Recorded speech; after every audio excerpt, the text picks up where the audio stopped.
আসসালামু আলাইকুম ওয়া রাহমাতুল্লাহ। সম্মানিত দর্শক শ্রোতা, সম্মানিত ভিউয়ার্স, আজকের ভিডিওতে দেখতে পাচ্ছেন 1000 বছরের প্রাচীন কালো জাদুর রহস্যময় কিতাব অঘরী মন্ত্রশক্তি।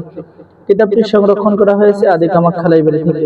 কিতাবের মধ্যে পেয়ে যাচ্ছেন হাজিরা দেখে বর্তমান ভবিষ্যৎ বলে দেওয়ার মন্ত্র, 24 ঘন্টার মধ্যে যে কোনো নারীকে বাহির করে আনার মন্ত্র, পেট ব্যথা নিবারণের মন্ত্র, যে কোনো রাশির হাজিরা দেখার মন্ত্র, মনের খবর বলার মন্ত্র। ঠিক আছে, এরপরে পেয়ে যাচ্ছেন যে কোনো নারীর সাথে মিলন করা, ইঁদুরের মাটি পড়া দিয়ে মিলন করার মন্ত্র। ঠিক আছে সম্মানিত দর্শক শ্রোতা, এরপরে দেখতে পাচ্ছেন এই যে দেখেন অনেক কাজ আছে এই কিতাবের মধ্যে। ঠিক আছে, দূর থেকে শত্রুকে মৃত্যুবান মারার মন্ত্র কিতাবের মধ্যে পেয়ে যাচ্ছেন। হাড় ভাঙ্গা জোড়া লাগানো, নারী বশীকরণ মন্ত্র আগুনের মতো কাজ করবে। তো যারা অর্ডার করবেন আমাদের সাথে যোগাযোগ করুন। ঠিক আছে, সকলে ভালো থাকেন। আল্লাহ হাফেজ। আসসালামু আলাইকুম ওয়া রাহমাতুল্লাহি ওয়া বারাকাতুহু।